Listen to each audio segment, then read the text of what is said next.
Sejak awal, fans Dragon Ball udah cukup sabar dan ngasih kesempatan buat Daima, meskipun ada banyak hal yang bikin geleng-geleng kepala.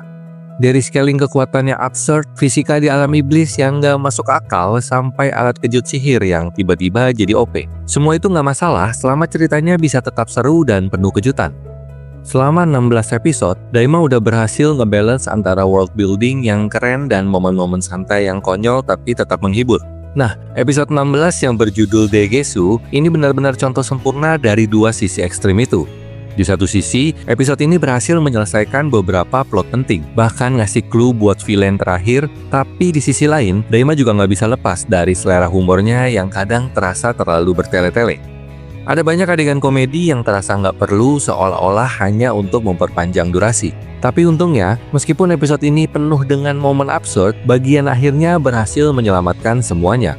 Akhir episode 16 berhasil membangun hype buat Grand Final Daima, bikin kita semua penasaran bakal seperti apa klimaksnya nanti.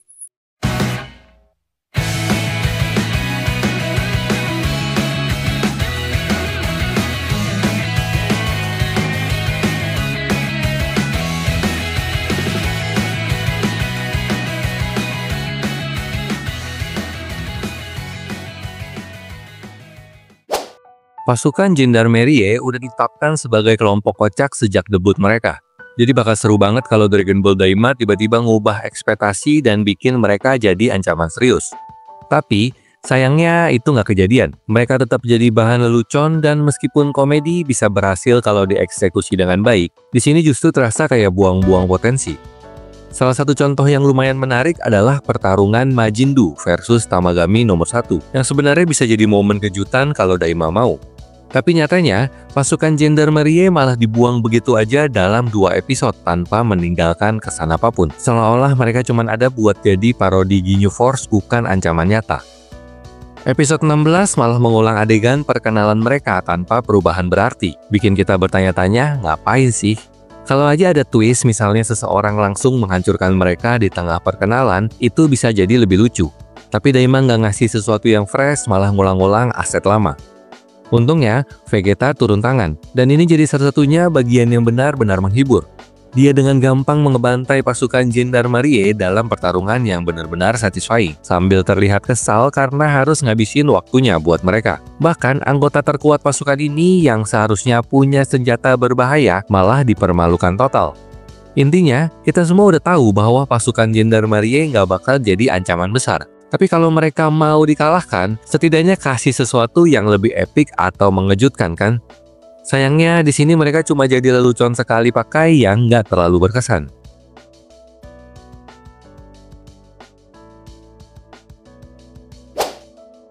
Setelah pasukan Gendarmerie tersingkir tanpa perlawanan berarti, akhirnya Goku dan tim bisa bergerak bebas menuju istana Raja Iblis Goma. Dan jujur aja, suasana kastil ini bikin bulu kuduk berdiri. Kalau biasanya Dragon Ball ngasih kita arena pertarungan terbuka atau landscape planet yang hancur lebur, kali ini kita dibawa ke dalam kastil penuh misteri dan jebakan. Desainnya nggak main-main, kayak gabungan antara kastil Infinity-nya Muzan di Kimetsu no Yaiba sama rumah di Ayo di JoJo Bizarre Adventure. Tapi, ini kayak labirin tanpa ujung yang terus berubah bentuk, bikin perjalanan Goku dan kawan-kawan nggak semudah yang mereka kira. Ini adalah salah satu bagian terbaik dari Daima, di mana dunia yang dibangun terasa lebih segar dan berbeda dari Dragon Ball biasanya. Selain itu, episode 16 juga mulai mempersempit fokus karakter. Dengan makin dekatnya pertarungan terakhir, beberapa karakter sekunder mulai ditinggalkan. Masuk akal kalau Panzi tetap tinggal karena ayahnya sudah dekat. Tapi yang aneh adalah keputusan Glorio buat nggak ikut berperang.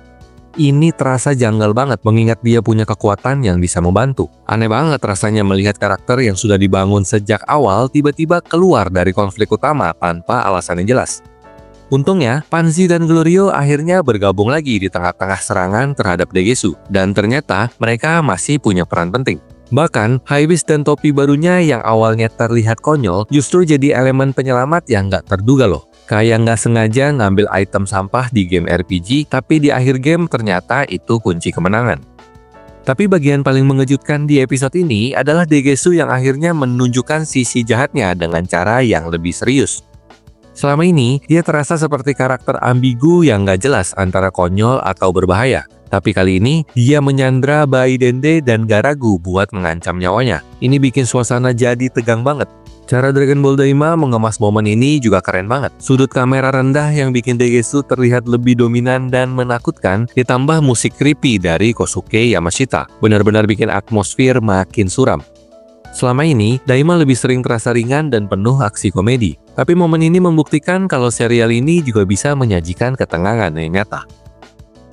Di sisi lain, ada satu subplot emosional yang cukup menarik, yaitu hubungan Shin dengan Degetsu dan Dr. Arinsu. Tapi sayangnya, cerita tentang bayi Dende sebagai Sandra terasa kurang dimanfaatkan.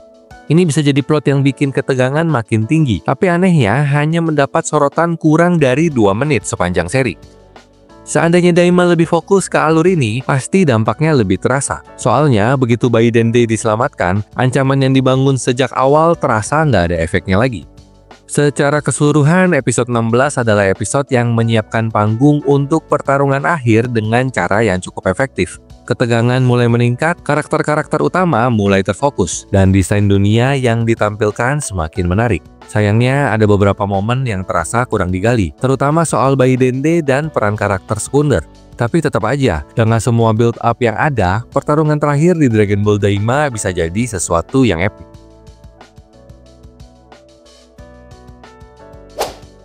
Dragon Ball Daima makin gaspol. Episode 16 ini nggak bakal pakai basa-basi lagi dan langsung tancap gas ke arah pertarungan besar. Dunia iblis pertama yang awalnya terasa misterius ternyata nggak butuh waktu lama buat dieksplorasi, alias nggak ada filler aneh-aneh lagi. Kayaknya Daima udah kehabisan momen-momen santai dan sekarang tinggal fokus ke konflik besar yang bakal jadi klimaks cerita. Tapi tentu aja, Dragon Ball nggak bisa lepas dari kekonyolan khasnya. Salah satu contohnya adalah Evil Third Eye alias mata ketiga jahat, yang seharusnya jadi senjata super kuat, tapi malah jadi bahan bercandaan. Goma, sang Raja Iblis, kelihatannya berjuang mati-matian buat mengendalikan kekuatan ini. Tapi alih-alih jadi momen tegang, yang ada malah kayak ngelihat seseorang gagal masang lensa kontak berkali-kali. Sumpah, ini kayak momen Dragon Ball Z di mana Dragon Ball Namekian nggak bisa dipakai gara-gara nggak ada yang bisa bahasa Namek. Kekonyolan ini ngasih jeda buat ketegangan yang ada, bikin penonton bisa tarik nafas sebelum Daima ngegas lagi ke bagian seriusnya. Ngomong-ngomong soal Goma, bentuk akhirnya setelah menguasai mata ketiga jahat langsung bikin nostalgia ke Sandland The Series, karya lain dari Akira Toriyama. Mirip banget sama Muniel, penjahat di Sandland yang awalnya biasa aja, tapi tiba-tiba mengalami metamorfosis otot yang bikin dia terlihat jauh lebih mengerikan. Ini bukan kebetulan sih, justru ini kayak bukti kalau gaya Toriyama tetap terasa di berbagai karyanya. Rasanya keren banget melihat referensi silang antara Dragon Ball Daima dan Sandland. Secara keseluruhan, episode 16 emang nggak sempurna. Masih ada masalah pacing dan beberapa adegan yang terasa kayak pengisi. Tapi episode ini juga berhasil menyatukan berbagai elemen cerita dan menyiapkan panggung buat 4 episode terakhir Daima yang dijamin bakal penuh aksi. Kalau episode sebelumnya masih terasa naik turun, kali ini Daima udah siap buat melaju tanpa rem.